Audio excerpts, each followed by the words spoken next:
It is with considerable difficulty that I remember the original era of my being. All the events of that period appear confused and indistinct. A strange multiplicity of sensations seized me, and I saw, felt, heard, and smelt at the same time, and it was, indeed, a long time before I learned to distinguish between the operations of my various senses. By degrees, I remember, a stronger light pressed upon my nerves, so that I was obliged to shut my eyes. Darkness then came over me and troubled me, but hardly had I felt this when, by opening my eyes, as I now suppose, the light poured in upon me again. I walked and, I believe, descended, but I presently found a great alteration in my sensations. Before, dark and opaque bodies had surrounded me, impervious to my touch or sight, but I now found that I could wander on at liberty, with no obstacles which I could not either surmount or avoid. The light became more and more oppressive to me, and the heat wearying me as I walked, I sought a place where I could receive shade. This was the forest near Ingolstadt, and here I lay by the side of a brook resting from my fatigue, until I felt tormented by hunger and thirst. This roused me from my nearly dormant state, and I ate some berries which I found hanging on the trees or lying on the ground. I slaked my thirst at the brook, and then lying down, was overcome by sleep. It was dark when I awoke. I felt cold also, and half frightened, as it were, instinctively, finding myself so desolate. Before I had quitted your apartment, on a sensation of cold, I had covered myself with some clothes, but these were insufficient to secure me from the dews of night. I was a poor, helpless, miserable wretch, I knew, and could distinguish, nothing, but feeling pain invade me on all sides. I sat down and wept. Soon a gentle light stole over the heavens and gave me a sensation of pleasure. I started up and beheld a radiant form rise from among the trees. The moon, I gazed with a kind of wonder. It moved slowly, but it enlightened my path, and I again went out in search of berries. I was still cold when under one of the trees I found a huge cloak, with which I covered myself, and sat down upon the ground. No distinct ideas occupied my mind, all was confused. I felt light, and hunger, and thirst, and darkness, innumerable sounds rang in my ears, and on all sides various scents saluted me. The only object that I could distinguish was the bright moon, and I fixed my eyes on that with pleasure. Several changes of day and night passed, and the orb of night had greatly lessened, when I began to distinguish my sensations from each other. I gradually saw plainly the clear stream that supplied me with drink and the trees that shaded me with their foliage. I was delighted when I first discovered that a pleasant sound, which often saluted my ears, proceeded from the throats of the little winged animals who had often intercepted the light from my eyes. I began also to observe, with greater accuracy, the forms that surrounded me and to perceive the boundaries of the radiant roof of light which canopied me. Sometimes I tried to imitate the pleasant songs of the birds, but was unable. Sometimes I wished to express my sensations in my own mode, but the uncouth and inarticulate sounds which broke from me frightened me into silence again. The moon had disappeared from the night, and again, with a lessened form, showed itself, while I still remained in the forest. My sensations had by this time become distinct, and my mind received every day additional ideas.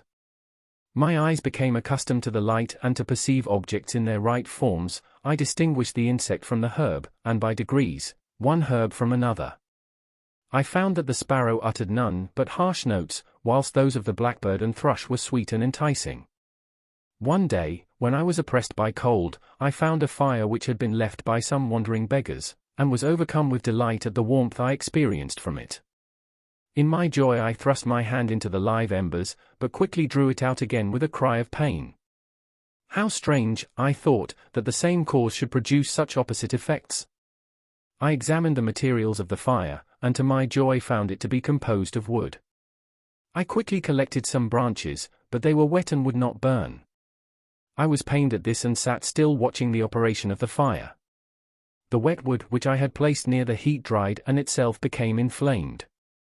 I reflected on this, and by touching the various branches, I discovered the cause and busied myself in collecting a great quantity of wood, that I might dry it and have a plentiful supply of fire. When night came on and brought sleep with it, I was in the greatest fear lest my fire should be extinguished. I covered it carefully with dry wood and leaves and placed wet branches upon it, and then, spreading my cloak, I lay on the ground and sank into sleep. It was morning when I awoke, and my first care was to visit the fire. I uncovered it, and a gentle breeze quickly fanned it into a flame. I observed this also and contrived a fan of branches, which roused the embers when they were nearly extinguished. When night came again I found, with pleasure, that the fire gave light as well as heat and that the discovery of this element was useful to me in my food, for I found some of the offals that the travellers had left had been roasted, and tasted much more savoury than the berries I gathered from the trees. I tried, therefore, to dress my food in the same manner, placing it on the live embers. I found that the berries were spoiled by this operation, and the nuts and roots much improved. Food, however, became scarce, and I often spent the whole day searching in vain for a few acorns to assuage the pangs of hunger. When I found this, I resolved to quit the place that I had hitherto inhabited, to seek for one where the few wants I experienced would be more easily satisfied. In this emigration I exceedingly lamented the loss of the fire which I had obtained through accident and knew not how to reproduce it. I gave several hours to the serious consideration of this difficulty, but I was obliged to relinquish all attempt to supply it, and wrapping myself up in my cloak, I struck across the wood towards the setting sun. I passed 3 days in these rambles and at length discovered the open country. A great fall of snow had taken place the night before, and the fields were of one uniform white. The appearance was disconsolate, and I found my feet chilled by the cold damp substance that covered the ground. It was about 7 in the morning, and I longed to obtain food and shelter. At length I perceived a small hut, on a rising ground, which had doubtless been built for the convenience of some shepherd. This was a new sight to me, and I examined the structure with great curiosity. Finding the door open, I entered. An old man sat in it, near a fire, over which he was preparing his breakfast. He turned on hearing a noise, and perceiving me, shrieked loudly, and quitting the hut, ran across the fields with a speed of which his debilitated form hardly appeared capable. His appearance, different from any I had ever before seen, and his flight somewhat surprised me. But I was enchanted by the appearance of the hut. Here the snow and rain could not penetrate, the ground was dry, and it presented to me then as exquisite and divine a retreat as pandemonium appeared to the demons of hell, after their sufferings in the lake of fire. I greedily devoured the remnants of the shepherd's breakfast, which consisted of bread, cheese, milk, and wine. The latter, however, I did not like. Then, overcome by fatigue, I lay down among some straw and fell asleep. It was noon when I awoke, and allured by the warmth of the sun, which shone brightly on the white ground, I determined to recommence my travels, and, depositing the remains of the peasant's breakfast in a wallet I found, I proceeded across the fields for several hours, until at sunset I arrived at a village. How miraculous did this appear! The huts, the neater cottages, and stately houses engaged my admiration by turns. The vegetables in the gardens, the milk and cheese that I saw placed at the windows of some of the cottages, allured my appetite. One of the best of these I entered, but I had hardly placed my foot within the door before the children shrieked, and one of the women fainted.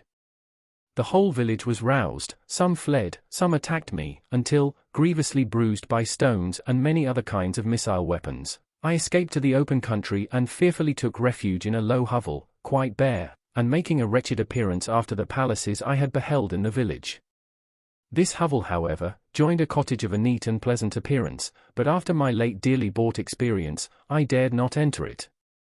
My place of refuge was constructed of wood, but so low that I could with difficulty sit upright in it.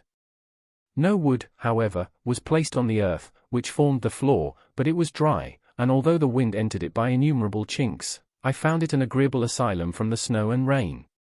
Here, then, I retreated and lay down happy to have found a shelter, however miserable, from the inclemency of the season, and still more from the barbarity of man. As soon as morning dawned I crept from my kennel, that I might view the adjacent cottage and discover if I could remain in the habitation I had found. It was situated against the back of the cottage and surrounded on the sides, which were exposed by a pigsty and a clear pool of water. One part was open, and by that I had crept in, but now I covered every crevice by which I might be perceived with stones and wood, yet in such a manner that I might move them on occasion to pass out. All the light I enjoyed came through the sty, and that was sufficient for me. Having thus arranged my dwelling and carpeted it with clean straw, I retired, for I saw the figure of a man at a distance, and I remembered too well my treatment the night before to trust myself in his power. I had first, however, provided for my sustenance for that day by a loaf of coarse bread, which I purloined, and a cup with which I could drink more conveniently than from my hand of the pure water which flowed by my retreat. The floor was a little raised, so that it was kept perfectly dry, and by its vicinity to the chimney of the cottage it was tolerably warm. Being thus provided, I resolved to reside in this hovel until something should occur which might alter my determination. It was indeed a paradise compared to the bleak forest, my former residence, the raindropping branches, and dank earth. I ate my breakfast with pleasure and was about to remove a plank to procure myself a little water when I heard a step, and looking through a small chink, I beheld a young creature, with a pail on her head, passing before my hovel. The girl was young and of gentle demeanor, unlike what I have since found cottagers and farmhouse servants to be. Yet she was meanly dressed, a coarse blue petticoat and a linen jacket being her only garb, her fair hair was plaited but not adorned, she looked patient yet sad. I lost sight of her, and in about a quarter of an hour she returned bearing the pail, which was now partly filled with milk.